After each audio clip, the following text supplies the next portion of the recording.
Hello my dear 10th class students. రేపు public examination జరగబోతుంది. So మీరందరూ కూడా రెడీ అయిపోయారని నేను అనుకుంటున్నాను. ఒక సంవత్సరం పాటు నిర్విరామంగా కష్టపడి చదువుకున్నారు. మధ్యలో ఎన్నో అడ్డులు, ఎన్నో ఆటంకాలు పడ్డారు, లేచారు.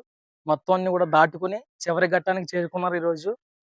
సో రేపటి నుంచి పబ్లిక్ ఎగ్జామినేషన్ జరుగుతుంది.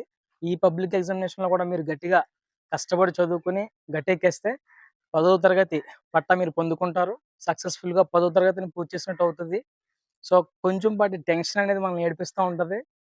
సో అది ఎక్కువ వరి అవ్వాల్సిన అవసరం లేదు దాని గురించి. అంటే కొంచెం public examination first time face చేస్తున్నాం కదా, కొంచెం టెన్షన్ ఉంటుంది. కాబట్టి దాని గురించి పెద్దగా వరి అవ్వాల్సిన అవసరం లేదు. ఎక్కువ ప్రెజర్, ఎక్కువ టెన్షన్ తీసుకొచ్చుకోకండి. ఎందుకంటే మీరు అనుకున్నంత కష్టంగా అయితే పబ్లిక్ ఎగ్జామినేషన్ ఉండదు.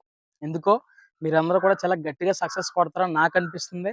రేపు ఎగ్జామినేషన్కి మీరు పిల్లిలాగా టెన్షన్ పడుతూ భయపడుతూ అడుగు పెడతారు, కానీ ఎగ్జామినేషన్ రాసి వచ్చేసిన తర్వాత సింహంలా గర్జిస్తూ బయటకు వస్తారన్న నమ్మకం నాకైతే ఉంది. కాబట్టి భయపడొద్దు. బ్యాక్లాగ్స్ బాబాయ్ యూట్యూబ్ ఛానల్ తరఫు నుంచి మన వ్యూవర్స్కి, మన సబ్స్క్రైబర్స్ అందరికీ కూడా హృదయపూర్వకంగా ఆల్ ది బెస్ట్ తెలియజేస్తున్నాను.